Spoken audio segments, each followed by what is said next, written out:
Hello and welcome into the Knicks-Verse. My name is George, and if this is your first time here or you've been here before but have not subscribed yet, please do so, along with hitting that thumbs up button for me. And drop your comments. Love the comments. Also, if you are subscribing, turn on the notification bell. Unless I already said that. Can't even remember anymore. I'm just like on such a high right now from this victory. I got off to an incredibly rocky start. Knicks were down 21-5 with like 4 minutes left in the first quarter. They were close to, tying their lowest output in a first quarter all season. Yeah, look, it's the second game of a back-to-back. They played in Boston last night, flew home. They played at MSG against the Nets. Isaiah Hartenstein sat out just for injury management reasons. Not that he's injured at all, just to manage that Achilles. Deuce McBride also sat out, an illness of some sort. They didn't say what it was. So the Knicks rotation were down two key players. And the whole team had just played yesterday. So I expected them to come out with a little less fire and desire, as Clyde would say at the beginning. And I expected them to right the ship and figure it all out. And that's exactly how it went. And the beautiful thing is the Milwaukee Bucks lost. That's right. The Milwaukee Bucks lost. And I believe so did the Orlando Magic, I believe, lost as well. Let me confirm that. Yes, they lost to the Sixers. And the Sixers are coming on strong right now. They won 125-113. It's going to be interesting. Even with one more game left for every single team in the NBA. There are a couple games still going on right now. But with basically everyone has one game left. They're all going to play on Sunday. We still don't know exactly where the Knicks are going to end up. However, by winning tonight, the Knicks cannot go beyond the 4th seed. So they are guaranteed to be either 2, 3, or 4. Let's go. I got highlights for you guys. Let's go. Here we go. But first we're going to do some of this stuff. And then, you guys know the formula. 111-107. Man, the Nets were pesky. They stuck around. Honestly, don't really even understand why. I mean, I guess pride. But it got a little chippy in the fourth quarter. Cam Thomas shoved Jalen Brunson to try to foul him, so they put him on the free throw line. But come on, what are you guys doing? I mean, what's the point of this? Dragging this whole thing out. If the Knicks want to beat your ass, they will. They will. So you're not proving anything to anybody except maybe to yourselves. I don't know, maybe to your girlfriends. I don't know, whatever it is. But I didn't think it was cool, honestly. And they went to the hack-a-Mitch type strategy with under 3 minutes, and Mitch responded by sinking 4 of 6 free throws for him. Beautiful in the last couple of minutes of the game, which pretty much helped ice the game for us. Let's keep going here. Here are the standings as they are right now. Milwaukee did lose. Cleveland did win. Orlando lost. Indiana lost. Yeah, because they played Cleveland. The Sixers won. Look how many. Look. 1, 2, 3 teams tied with 46 wins. Miami's sitting there with 45 wins. Miami at this point, I don't believe they can finish higher than 7th. I don't think they can. I think they're just locked in at 8th right now. So in the Knicks right there sitting pretty with the 3rd seed. And at this point, that means they would play whoever ends up being the 6th seed.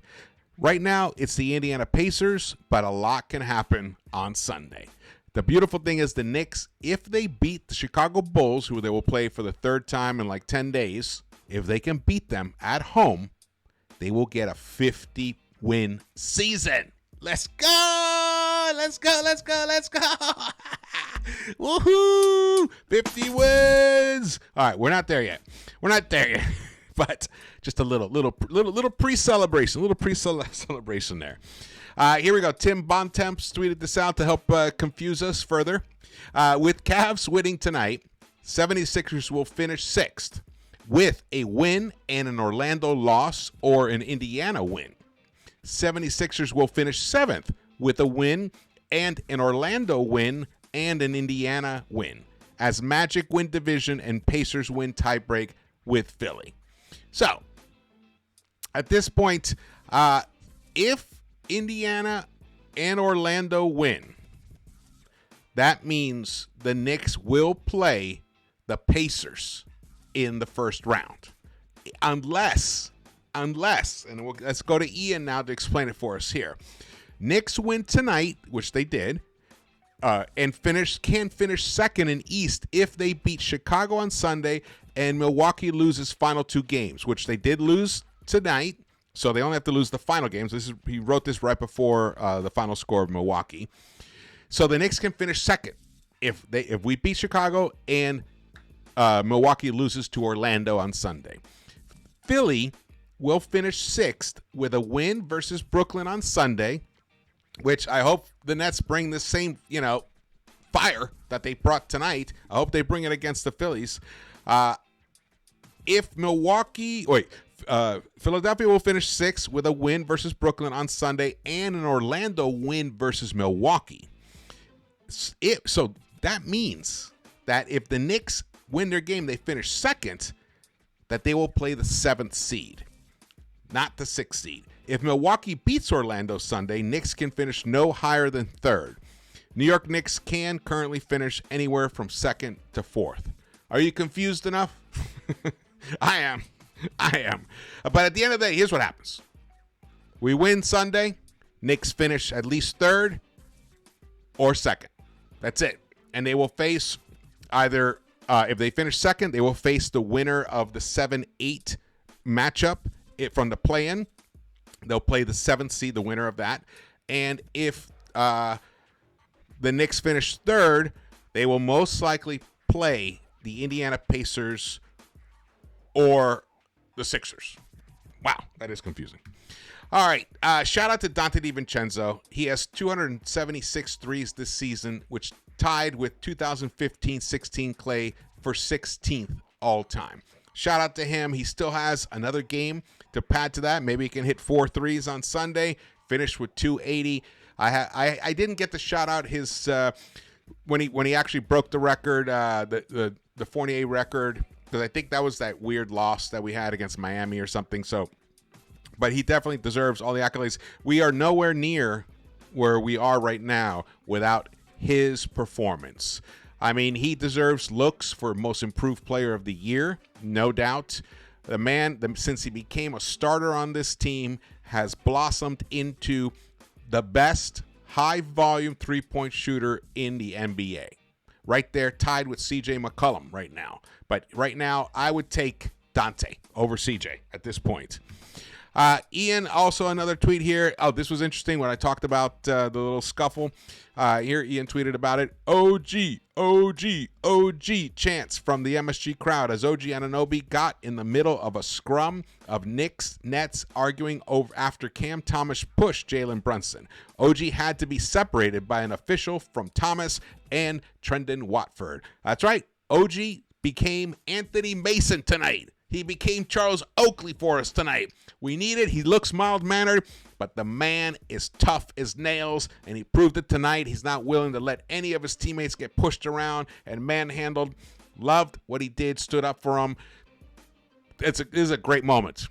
And also, this guy, the third quarter, after the Knicks got off to such a terrible start, and by the half, they were kind of like stumbling around, but they were able to at least chop that deficit. It was like 117 points. They chopped it to 9. It was a 9-point deficit at the half.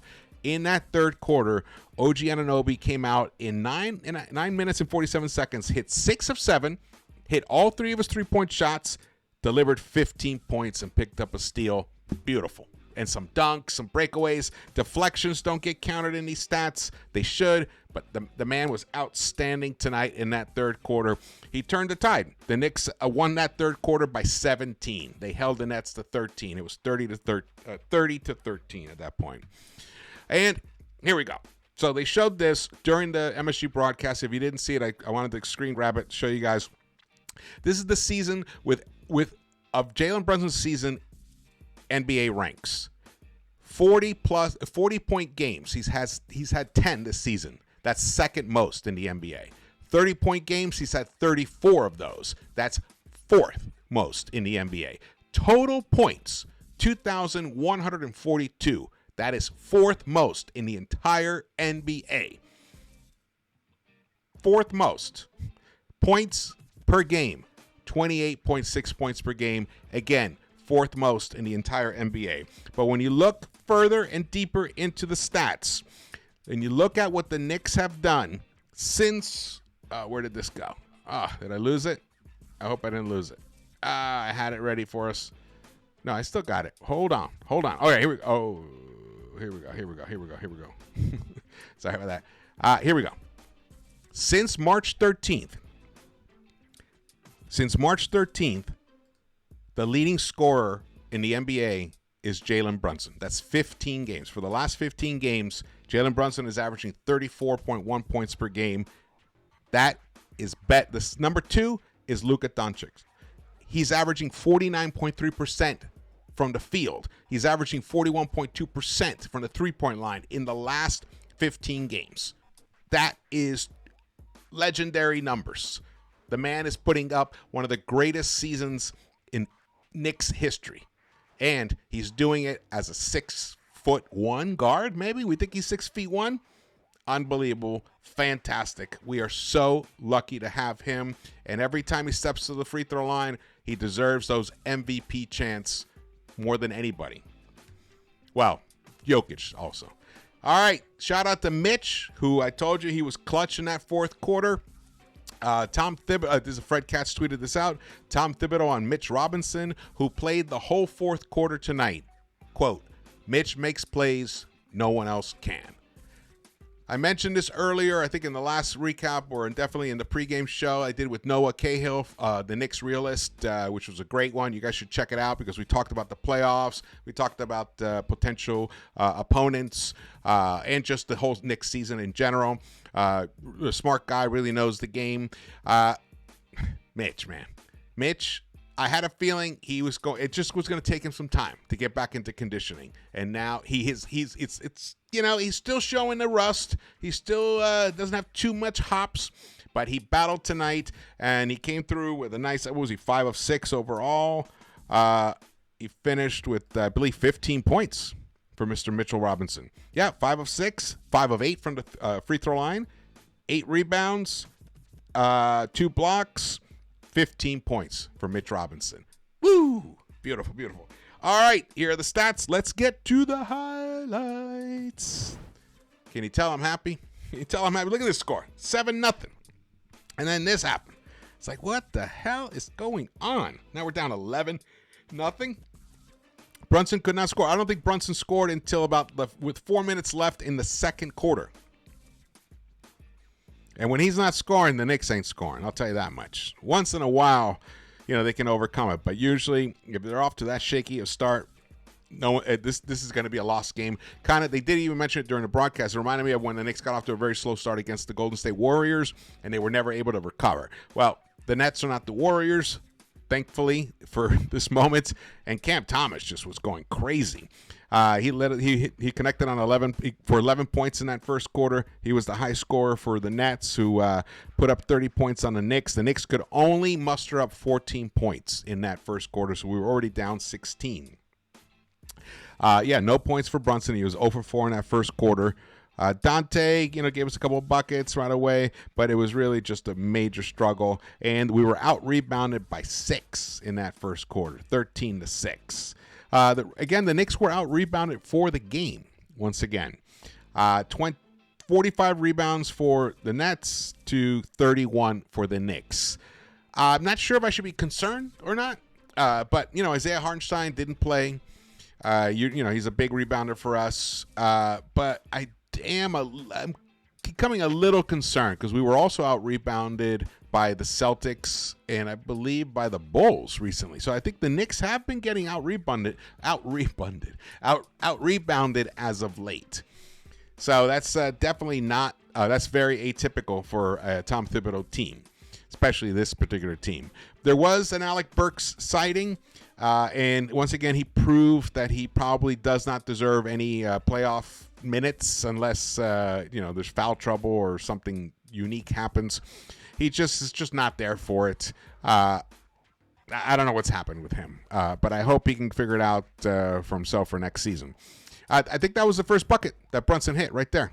Yeah, what was it? Under 4 minutes left in in the quarter, in the half. The Knicks finally, woke up a bit in that second quarter. Let's see, what did we score? It was woke up a bit. Oh yeah, we woke up a lot in the second quarter. We lit them up for 40 points, but we did let them score 33 on us. So we let them score 63 points in a half against us, the Nets. That is not good. Not good at all. But we had some nice, well-balanced scoring. And the leading scorer, tied for the leading scorer in that second quarter, was Bojan Bogdanovic. He came through with 9 points, 2 of 3 from the three-point line. He didn't miss one of his free throws, but 9 points. Desperately needed that in 8.5 minutes. Brunson did wake up in that second quarter as well. He came through with 9 points. We had 5 from Precious. He hit a three-pointer, which is great. It was really a relief to see Precious hit a three-pointer. But again, the Knicks, the rebounding was even in that quarter, 9-9.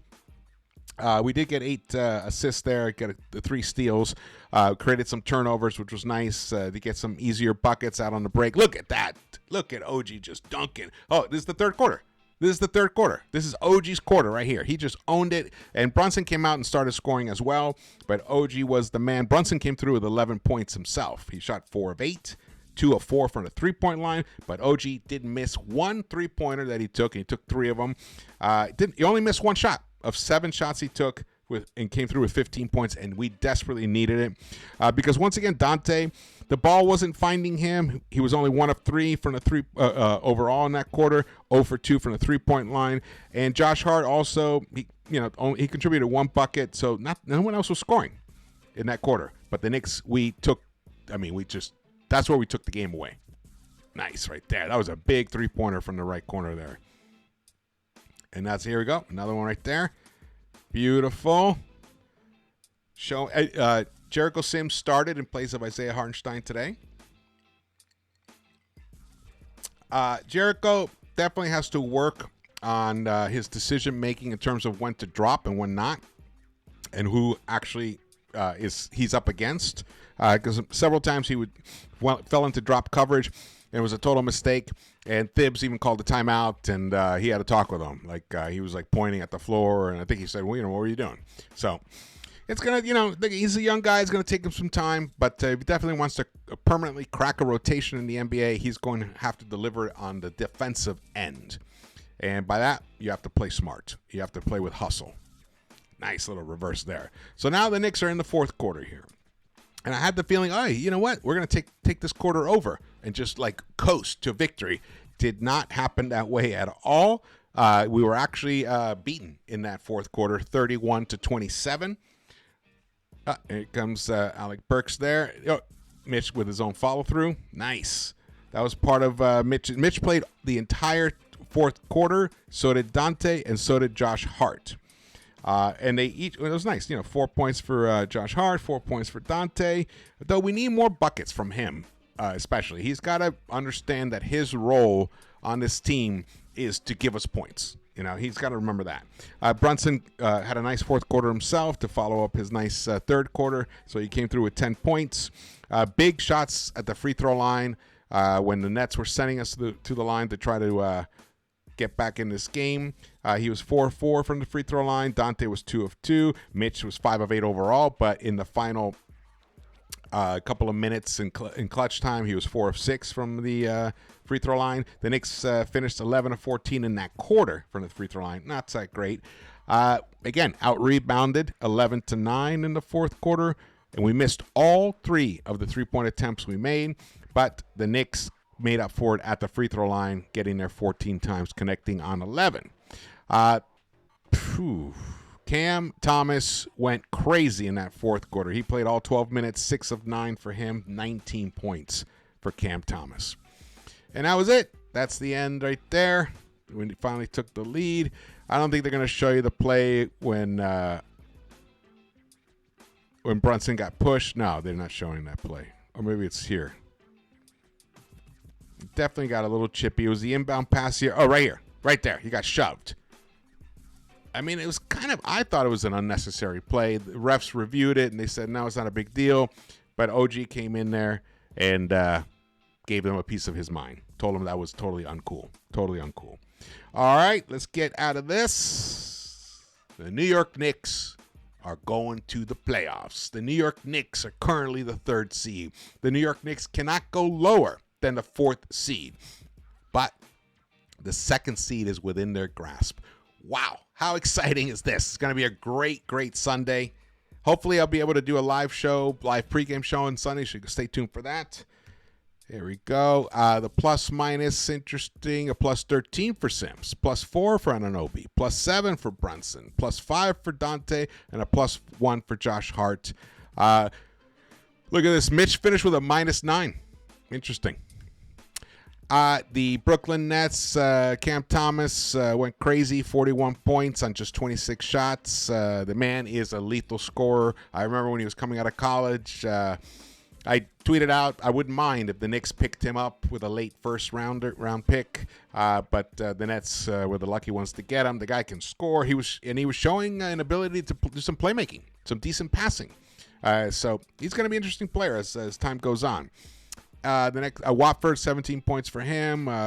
Lonnie Walker, the 4th, came off the bench, 15 points. The Nets were they had injuries themselves. You can see Schroeder didn't play, Finney Smith didn't play, Cam Johnson didn't play, and I believe Dennis Smith Jr. I think he's hurt. Here are the team comparisons. The Nets shot 50% overall. The Knicks shot 45.8%, but from the three-point line, the Knicks started lighting it up, shot almost 50%, 14 of 30.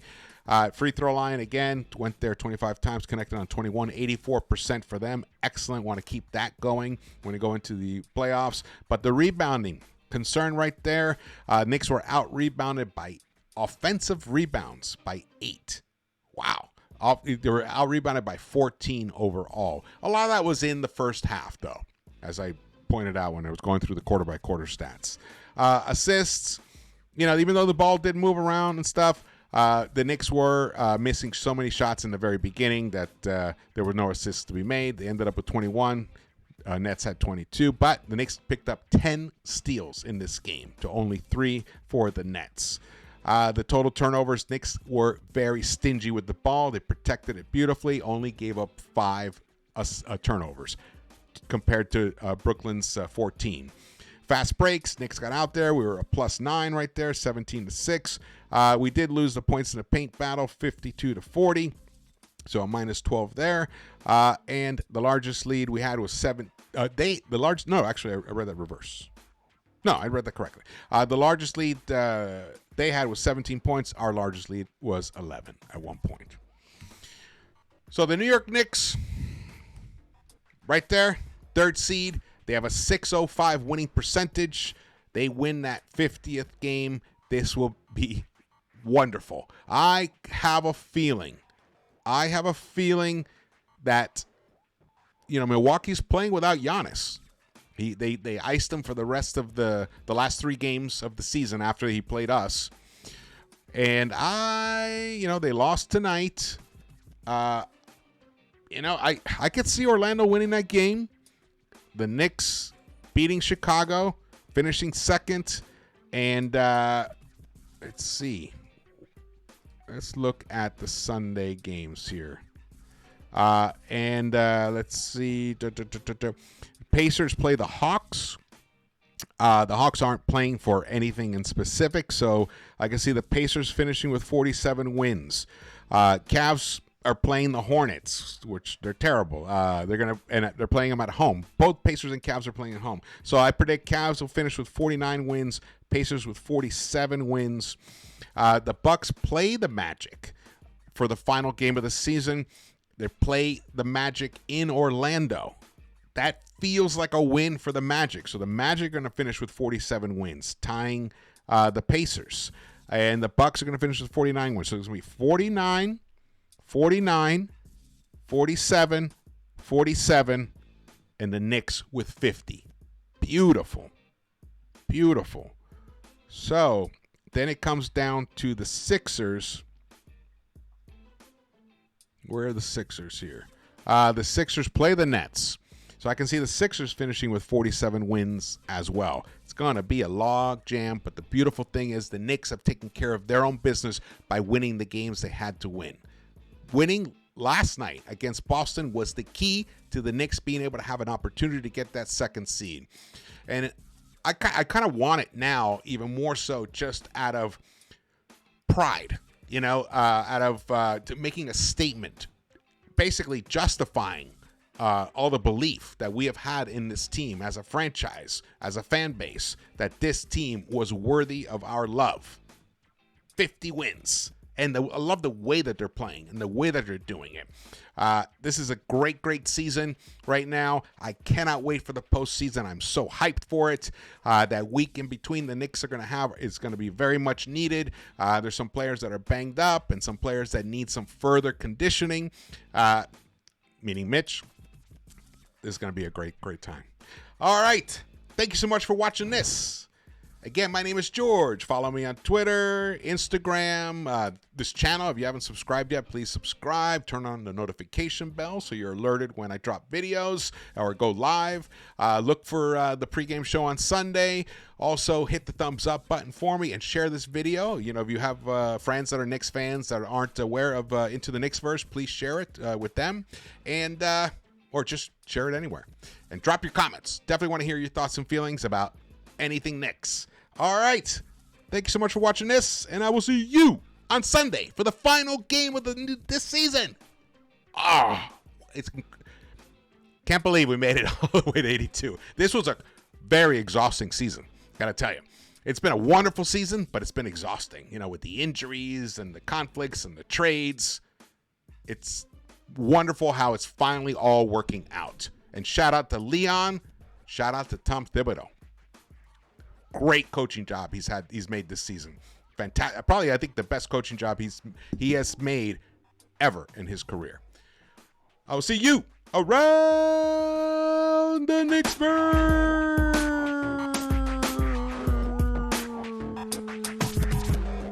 Let's go Knicks. Let's get 50 wins.